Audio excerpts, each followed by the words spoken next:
Welcome to the Marketing Happy Hour podcast, where you'll hear career-defining advice, powerful social media strategies, unique creative tips, groundbreaking influencer marketing tactics, and more from marketing experts that represent some of the world's leading brands. So grab a drink and join us for this week's episode. It was recently reported that 66% of video ads are less than 30 seconds. In addition, 68% of people will happily watch a business video if it's under a minute. It is no lie that short-form video content has been and will continue to dominate social media platforms. We've seen platforms like TikTok, Instagram, YouTube, and now Facebook add these features to their platform. And the reason being is because consumers love short form video content. People have short attention spans, so creating content that is quick, snappy, and straight to the point is exactly what consumers need and want. If you haven't started to focus on short form video content for your brands or even for yourself, highly recommend looking into it, especially coming into the new year, because this trend that isn't actually a trend will continue to dominate social media platforms.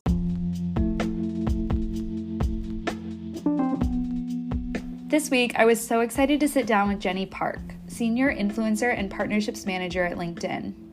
As you may know by now in listening to our podcast, LinkedIn is my favorite social media platform, and it was so cool to be able to chat with someone heavily involved in the day-to-day of bringing that platform to life.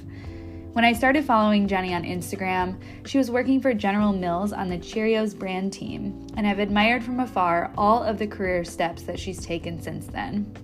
Building a brand is more than what you sell or what you offer. It's about who you are, and we get to learn from Jenny how to establish who you are as a brand. Listen in. Hey Jenny, how are you? I'm good. How are you?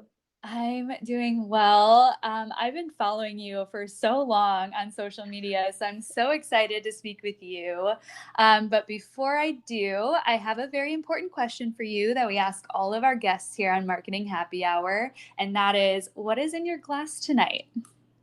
Well, one, ditto. I've been following you as well, so I'm really excited we're doing this. It's probably no surprise what I'm going to be drinking, which is an iced vanilla latte with oat milk, Yes. which is also why we're starting a little bit later. I had to get my coffee, but that's what I'm drinking. What are you drinking? Well, I think we have this podcast recording or this episode with you coming out at the end of this season. And so everybody will already know what I'm about to say because I think I've said it in every episode prior to this. But I am drinking an Onda. It's a tequila seltzer that Shay Mitchell came out with. Shay Mitchell from like Pretty Little Liars. Yep. And she has like the cutest ever like bag brand as well. I'm kind of just obsessed with everything she does. Yeah. I love it. I'm not familiar with that drink, but I actually love Baze. Like I have her carry-on, I have her backpack, I have a couple of her travel. They're really good products. I know. And I love their branding and everything that they're also doing with influencers and stuff. I don't know if you've seen some of their like influencer events that they've been having lately. They kind of incorporate both Base and Onda together. It's super, super interesting. That's super cool. Where did you get your coffee from? Starbucks or somewhere else? So I'm currently on a coffee bean kick, which I think is the most LA thing. Where are you based, Erica? I'm actually in Tampa, Florida. Okay. So my husband and I, we recently moved to LA about 4 weeks ago. And so for a while I was a Blue Bottle girl just because it's the thing in the Bay and I loved it. But recently I've been getting coffee bean. Their vanilla powder is super yummy. So I drove to get it. Yeah, it was good.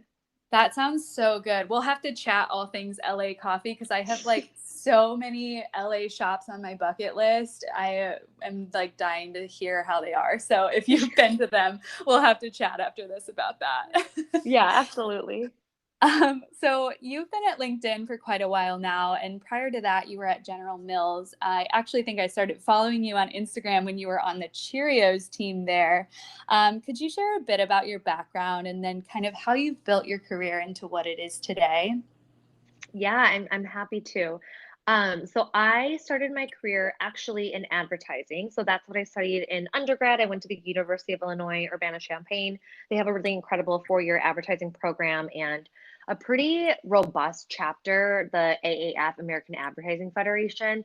And so I got plugged into advertising through that. I didn't have that many connections or connections, frankly. I didn't know what advertising was as an industry when I entered in college, but through the AAF, got a ton of exposure to programs and to brands and just to like understanding advertising 101. So had a couple of internships there in Chicago through different AAF programs and just fell in love with the idea of brand building and storytelling and corporate life of what it's like to like navigate with other teams and work together and build relationships, all that stuff. And so my first job out of college was at General Mills and I was there for about 4 years.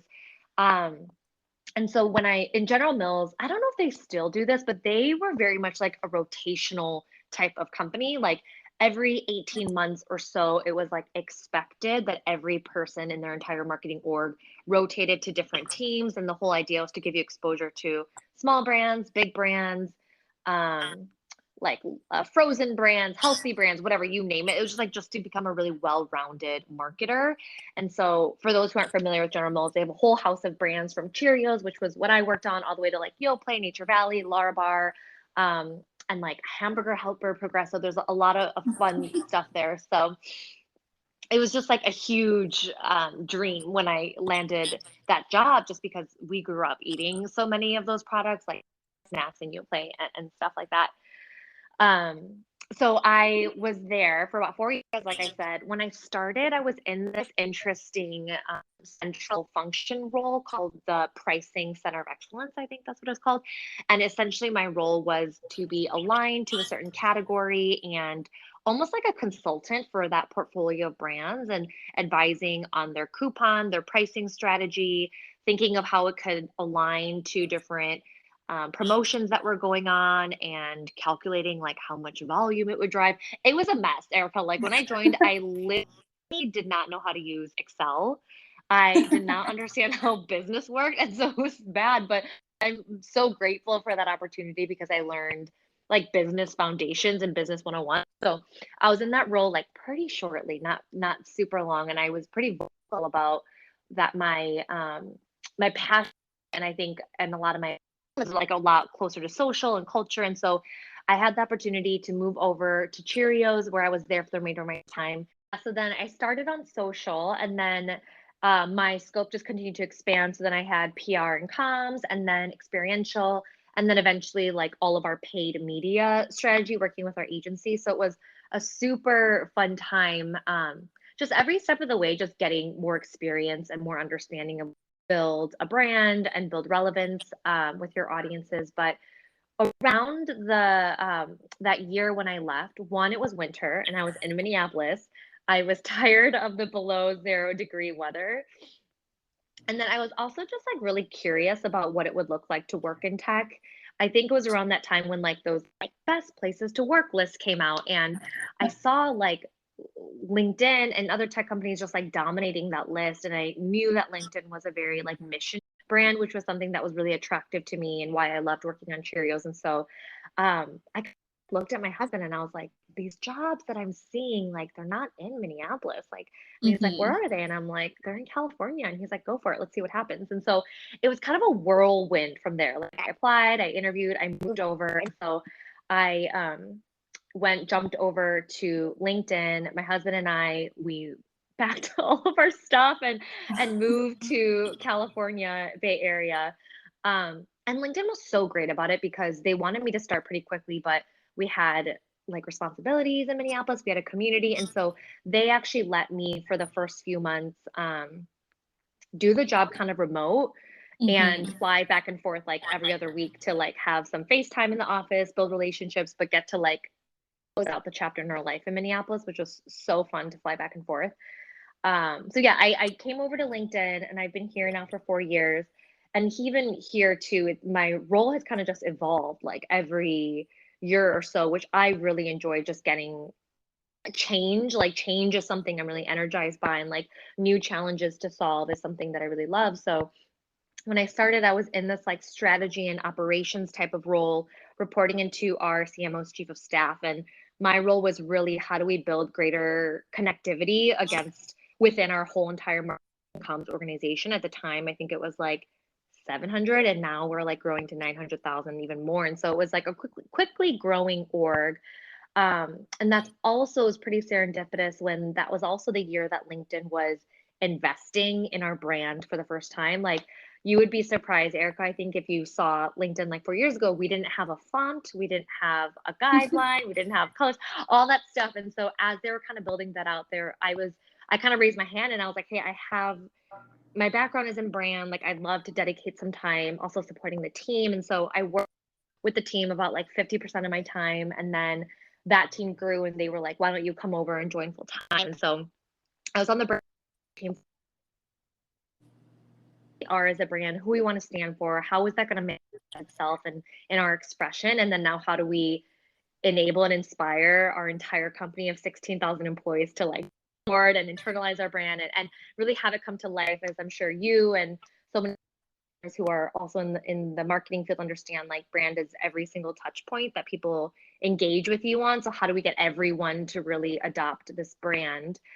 So that was my focus. And then recently, I actually just had the opportunity to now join our influencer and partnerships team, where I get to help build out our new function of building greater presence with influencers and really think about it from like a household name influencer perspective. How do we engage with them in different brand activations and longer term partnerships and help them see the value of LinkedIn to help grow their businesses and brands? And so that's kind of where I am today. And I'm on week 2 of that new role.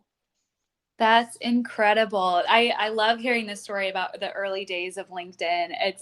It seems like, you know, they've always had their stuff together, but it's so funny to hear that like they go through everything that everyone else does in just trying to grow into who their brand is. So totally super interesting to hear that. I'd love to hear just a little more about your current role in influencer. What's LinkedIn doing in the influencer and partnership space right now? Yeah, so I chatted about this a little bit right before we started this interview, but we talked how LinkedIn is starting to invest really in the creator space. And so Mm-hmm. just thinking about content creators and finding ways that we can, as a company, really provide value for them and incentivize them for all the great content they're creating. I think not only just LinkedIn, but a lot of social media brands like Pinterest, TikTok, Instagram, like they all see that creators are truly the heart of every single social media network. Like they're the ones that are creating content, creating community with one another, and just inspiring other people to also express themselves in different ways. What's really beautiful about LinkedIn, and we're certainly not the first to be investing in creator, like we are learning a lot also from our peers. But I think what's beautiful about LinkedIn is that because we are tied to jobs and that like our mission is to create economic opportunity for every member, and like we really see success as people who have all the talent but may not have been born into opportunity or born into the right connections to get to where they want to be. So people are just really generous on LinkedIn and wanting to support one another, give each other connections, give each other opportunities. And so we hope that creating content is something that just continues to accelerate that. So anyways, and so we're really investing in the creator community, especially people who don't just work in 9 to 5 jobs. Like even this, like I love that you're doing this, and then we talked about other side gigs on our own, but like so many people are multi hyphenates now. So how can we get more of those conversations on LinkedIn, help people connect with other brands and partners and all that stuff? So that's a huge thing that we're trying to invest in as a company. So in that spirit, we also really want to engage influencers and top talent and help them see the value of LinkedIn, as we see so many influencers and celebrities out there also building their own businesses and their own brands. And we see so much opportunity of connecting them to the members on LinkedIn and engaging in that new way. And then also connecting them if they're growing their teams and hiring or just wanting to like showcase what they're building. That's kind of the So my job is kind of twofold of like building those relationships with influencers and talent and helping them see the value of LinkedIn, connect with members. And then also as we think about from a brand perspective, any campaigns or activations that we do where we want to partner with an influencer and just have either greater awareness or greater impact. Campaigns are tied to helping and supporting members in one way, whether connecting with other members and building their community or connecting them to a job and finding that opportunity. So any way that we can also align with an influencer who's also passionate about any of those topics as it relates to jobs. And the thing that we saw in the past year was that action of work and life intersect of like mental health and work, parenting and work, working remote or your passion in work, all those things. So like aligning with influencers who are also passionate about talking about those topics and finding ways that we can just amplify that messaging. No, I love that. I love that a lot. And we actually, I think that seems to kind of be like a theme that we're hearing from our guests on this podcast during this season, actually, is kind of just like what the future of work looks like, because now our personal lives are so much more intertwined to work. And I think that's super important to highlight things like mental health, empathy in the workplace. That's been a big thing that we've focused on and everything too. So just a follow-up question to that, what do you kind of look for in influencers when you guys are looking for those people to speak on your platform, or do you know? Because I know that you've only been in the role for a little bit here. A few different approaches, so I can kind of talk it through in those different situations. So one, when we think about brand campaigns, it really depends on like the topic. So for example, when we did our there's a few that I can think from this previous year, which was like our Black History Month campaign or International Women's Day campaign or Pride Month campaign. Like of course, like let's align ourselves with an influencer and talent that can really resonate with that community or identify with that community and have some sort of like personal perspective to share and inspire others. The second thing that we really are committed to is like creating more belonging on LinkedIn. I don't know if you've ever felt this, but I sort of like that fear of like what to post on LinkedIn. You know, your bosses might see it, other people you work with might see it. There is this barrier fear. And so we do want to make people feel like more comfortable posting on LinkedIn and kind of just changing that perception of like, you don't have to be your most buttoned up self. You don't have to act like other people act, truly be yourself. So are there other influencers talent that kind of also just permeate that message of belonging and authenticity, but kind of like still has some sort of like tie-in that people could relate to, whether they also work or they have started their own business or they're an entrepreneur? Like having that sort of tie-in is really important. We know that that's like the theme of LinkedIn is like sort of that tie. And so we also want to make sure that we're being authentic in that way. So at a high level, those are the things that we look at.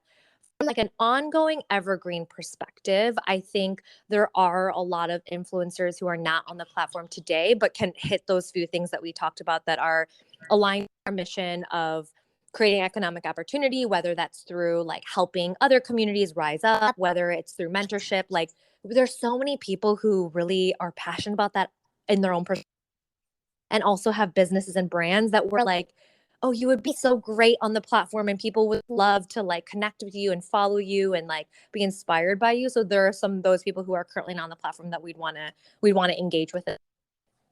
Yeah, absolutely. That's so awesome to hear. And it's funny, like on just my personal LinkedIn, I just started posting more like personal stuff, mainly just highlighting like local coffee shops and stuff like that, because I'm super passionate about. So I've just been starting to kind of like share that out, and I've seen a really good response to that too. And I think that's something that's totally true, is people don't know that they can, go beyond just their professional self on LinkedIn. So that's super cool.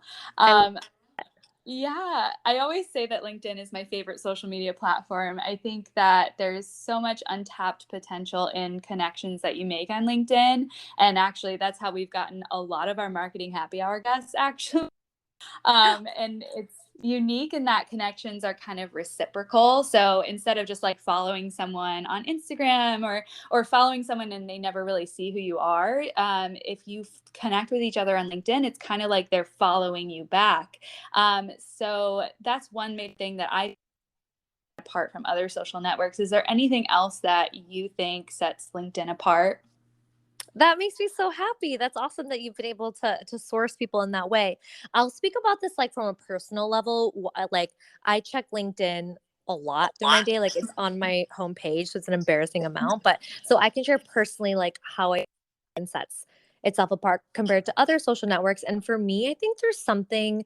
So I think the first thing is like one, like you can control feed. And so because that, I think I've been pretty intentional about like what are the things I want to see on my LinkedIn feed. So I follow a lot of people who are really inspiring or doing cool things. And so because of that, there's something about there's like this positive of stuff that I'm following that I feel inspired by. So I do follow like HBR. And so they'll always share different articles about whether it's things like, here's how to tackle imposter syndrome, or here's how you can like set yourself up in a virtual environment, whatever, like that kind of stuff. And then there's a few other, I think I'm really intrigued by the lifestyle and beauty industry. Don't work in those industries. So I started following some people who work in that and they'll share launches that they've done or different things that are coming. And there's something that I feel satisfied about that I get like a peek into their work life, like what projects they're working on, what they're doing. So I really enjoy that aspect of it. Yeah, absolutely. One person that comes to mind is Ryan. I don't know how to say his last name. I think it's Glick or something. He Ooh. has obviously this comes back to coffee, but he has a company called Coffee and Clothes, and he is always posting about their collaborations that they do with like these major brands where they do like experiential stuff where they're kind of like bringing a coffee truck to whatever city that's all branded with the individual brands logo and everything like that. And I love following him. I die whenever every time I see something on my feed that he posts. So I totally That's so get that. cool. Yeah. Okay, I don't follow him, but maybe I will. Okay, I'll send him to you. I'm sure Yes. you'll love it too. You also love coffee. So That's true. And they work with like some pretty big brands like that. I think they've worked with like Dior, and I know that they've worked with some like really big beauty brands as well. I'll have to send you That's his really company. interesting. Okay. Yeah. Absolutely. What advice would you give to brands who haven't yet explored marketing on LinkedIn? A lot of our listeners I know are social media managers who are probably wondering, is it important for my brand to have a presence on LinkedIn, or should I focus on other channels, or what? What do you think is a good piece of advice for brands? Yeah, and I'll think about it both from like small brands and big brands too. Sure.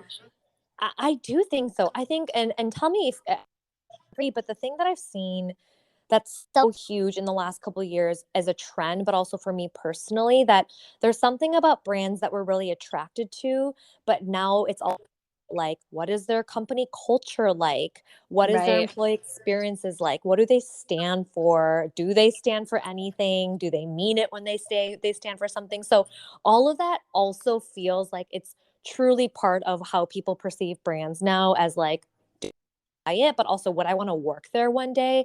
And so because I Mhm. think that continues to become one and the same more and more and more, that is really important in terms of brands really establishing themselves on LinkedIn, because I think still a lot of people who are looking for jobs or just looking at companies, that's a really good opportunity for them to showcase like who they are, not only as like the products they're creating and just like that like vibe that they're exuding, but also the way that they're treating their employees and the way that they're fostering that culture. I think that's a really good indicator into the company. And I think people look at these brands both from like prospective employees, but also just like people who like want to like a brand or not. And so I think for like all small and big, I think that's true. For smaller brands, especially, I have a good amount of friends who are entrepreneurs, and they, for so long, were like, I don't really know if I want to create something on LinkedIn because I'm not big enough to like hire people. And I think my perspective now on that is like, as there are more and more creators on LinkedIn too, there's something about just like not only using LinkedIn for a hiring perspective, but like showcasing your portfolio, connecting with other people, or like even attracting prospective clients. I met some who said that they would use LinkedIn to attract prospective clients, and they would like search who worked what, use the InMail feature to reach out to them. And there was something about the LinkedIn like safety, I guess, that brands and other people would actually respond to them more so than when they just DM'd someone. Like it just felt a little bit more like a trusted conversation. And so I think for both of those things, I think that would be a huge incentive for brands.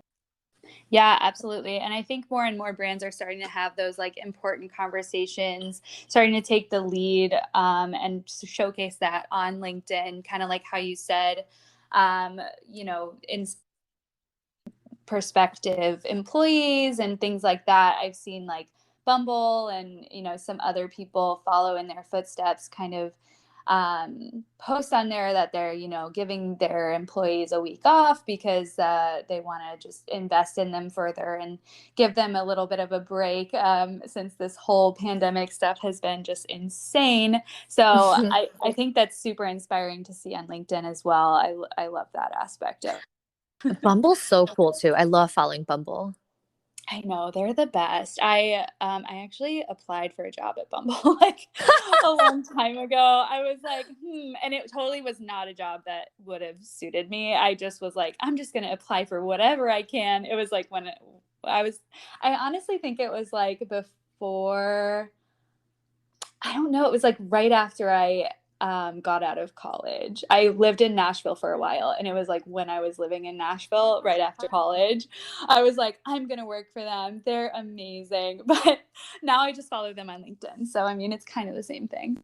You're so ahead of your time to recognize Bumble for what it is even back then. There were a lot of events back then that Bumble was putting on for like, I think they did like a city rep program or something like that. So I was connected with the city rep in Nashville, and they were doing a lot of events there. And that's like the only reason why I knew like who they were beyond a dating app. And I think they still have so much potential, and not to like segue conversation.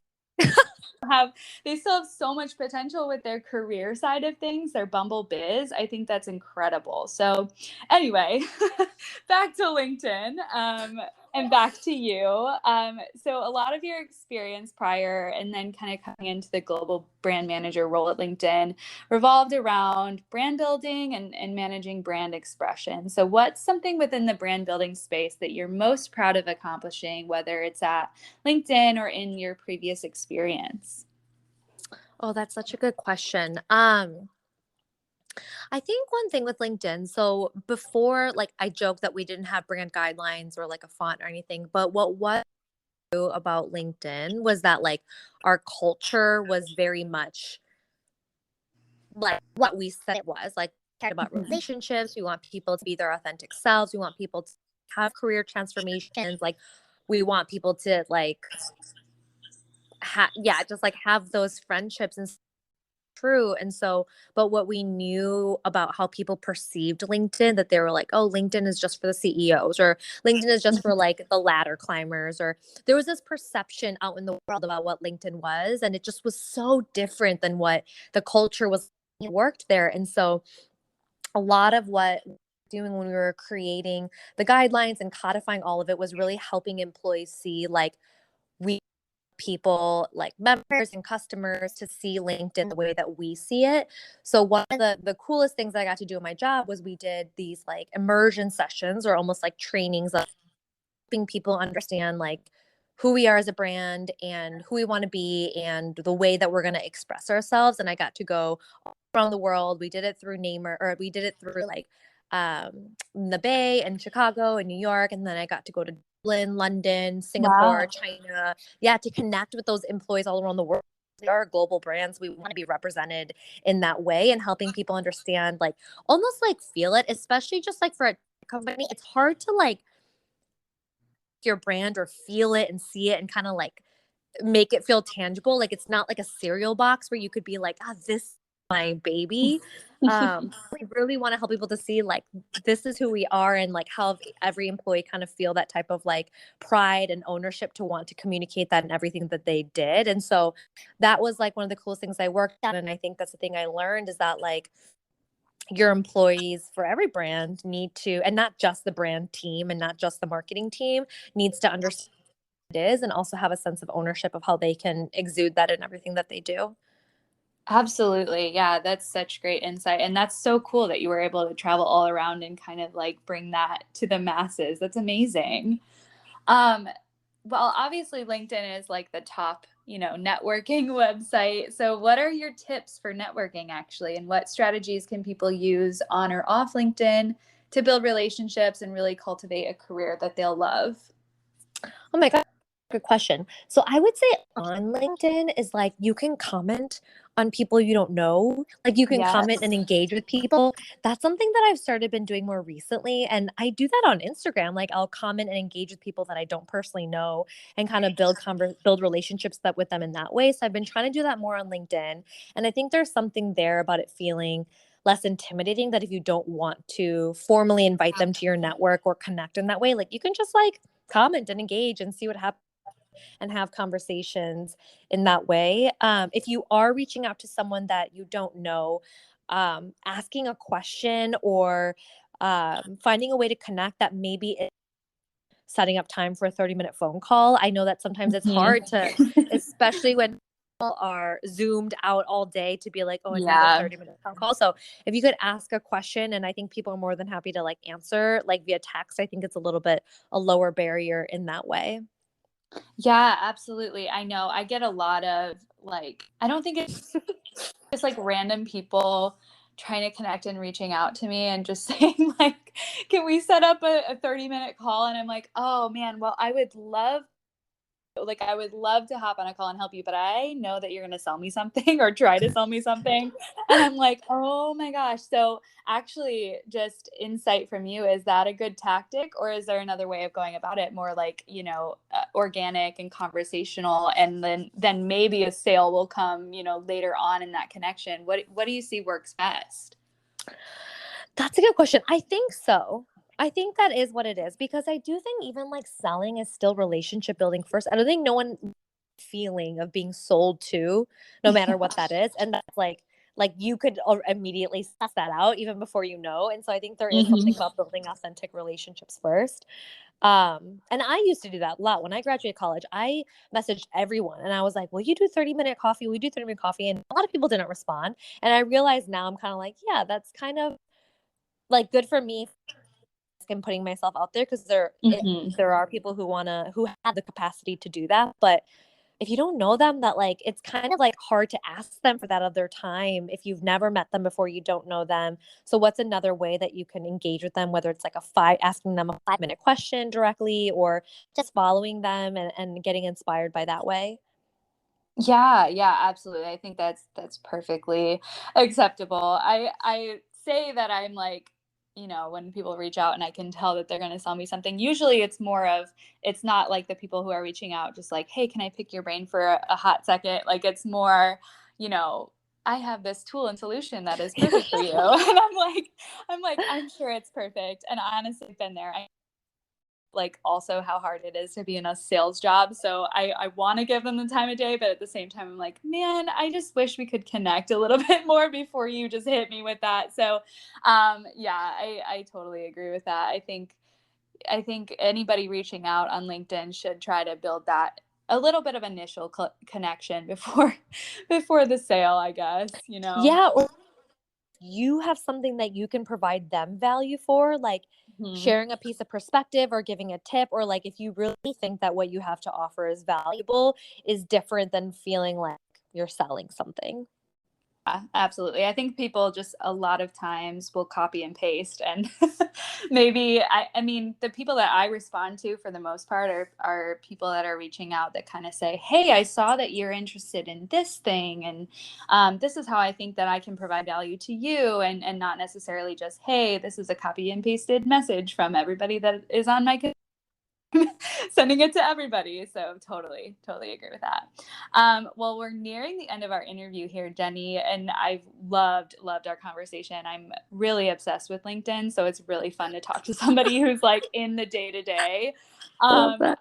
Yeah, we love to ask this question here on Marketing Happy Hour. Is there anything that you know now that you wish you knew when you were starting your career? Yes, that's a really good question. Oh my gosh, I'm transporting myself when I first started working. I think there's a couple things. I think to like be really, really curious about everything. I think there's something about when you're really young, at least for me, I really wanted to prove myself, or I really wanted to show that I was capable, that I was smart. And I think, and I was hungry. Like I was really curious about stuff. And I think people who might have that same mindset, like I would encourage them to focus on just staying curious and just being a sponge and trying to absorb and learn everything that you can.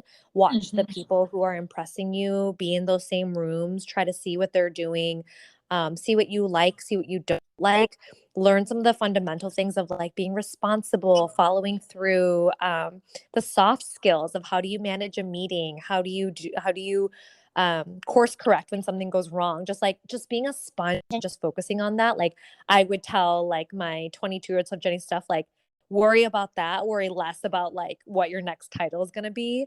Yes. And then my second piece of advice might be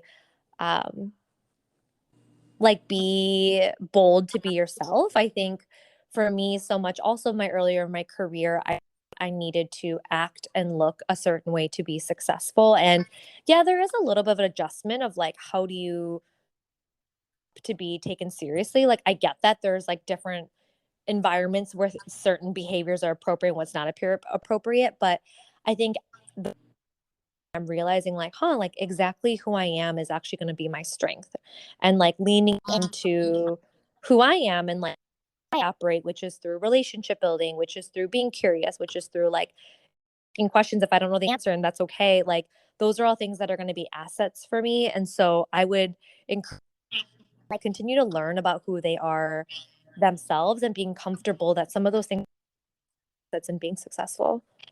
Oh, I love that. That's such a good point. And I wish that I knew that when I was starting my career too, just to like kind of believe in myself and just, be true to myself and not necessarily worry about, what exactly like what my next title is going to be or where I'm going to end up one day. It's kind of just like take the next best step and like do whatever is best for you. I think that's such good advice. Yeah. I have one last question that was not on our little document, but you strike me as someone who knows a lot about podcasts because I know you had your own podcast for a while. So what podcasts do you recommend other than, obviously Marketing Happy Hour and obviously Marketing Happy yours? Hour. Oh my gosh. Okay, this is like I could talk about this all day. Okay. Yes. I love Second Life podcast. Do you listen to Oh, that me one? too. Yes. Hillary Kerr, right? Yeah, she's so impressive. Hillary Kerr. I love Second Life podcast. My favorite episodes are the one which is I think that one is super fascinating. Reese, I think she did Reese Witherspoon. I'm a huge Hills fan, so she did Lauren Conrad. I thought that was super fun. Yes. And she also did Sophia something, who was the producer of The Hills and BFFs with Lauren Conrad. Fun. So anyway, Life. I also love. Wait, I'm gonna look at my podcast app right now to. That's amazing. I'm like crazy about podcasts, and I actually like never thought that I would have a podcast. I kind of was like, oh, I just like to listen to other people, and actually it was Cassie's idea to actually make a podcast, and I was like, I'm not sure about it. I don't know if I can, but I'm glad that we're doing it now. But I'm always so curious to hear like what other podcasts people are listening to, especially too when it comes to like learning more about, who you are and like where maybe you want your career to go one day. There's a lot of career podcasts out there too that are amazing.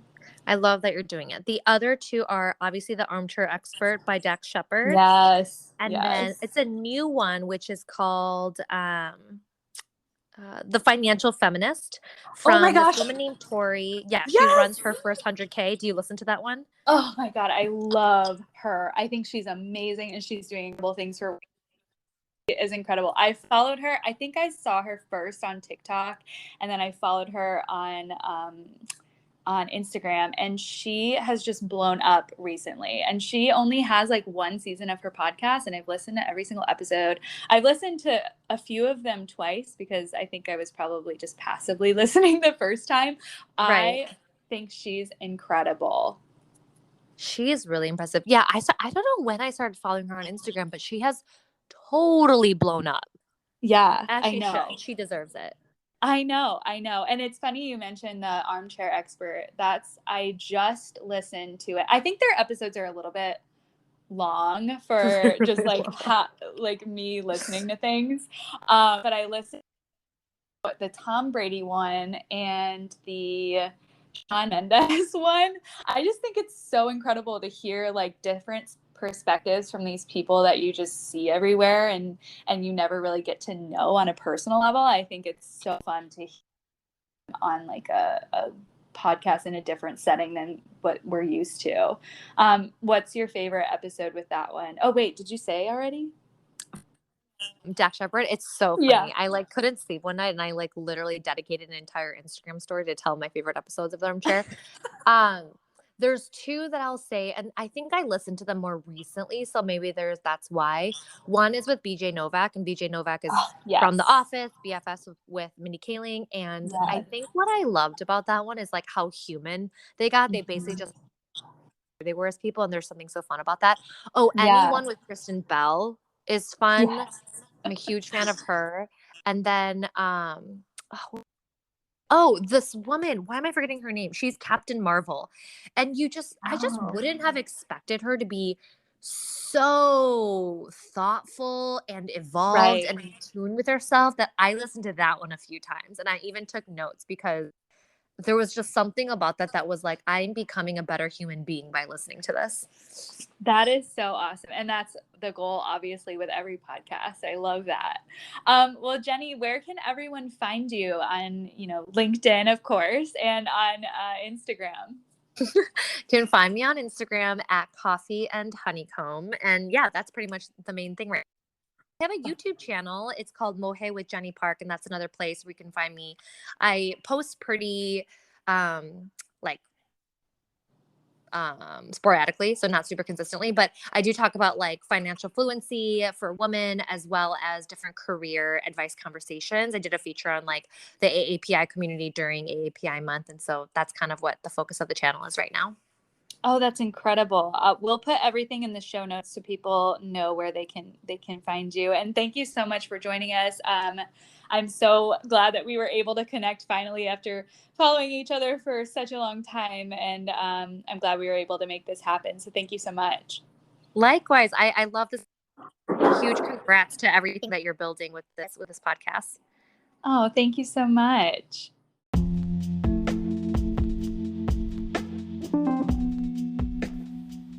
For the last interview episode of season 2, I'd say we ended on an incredible high note.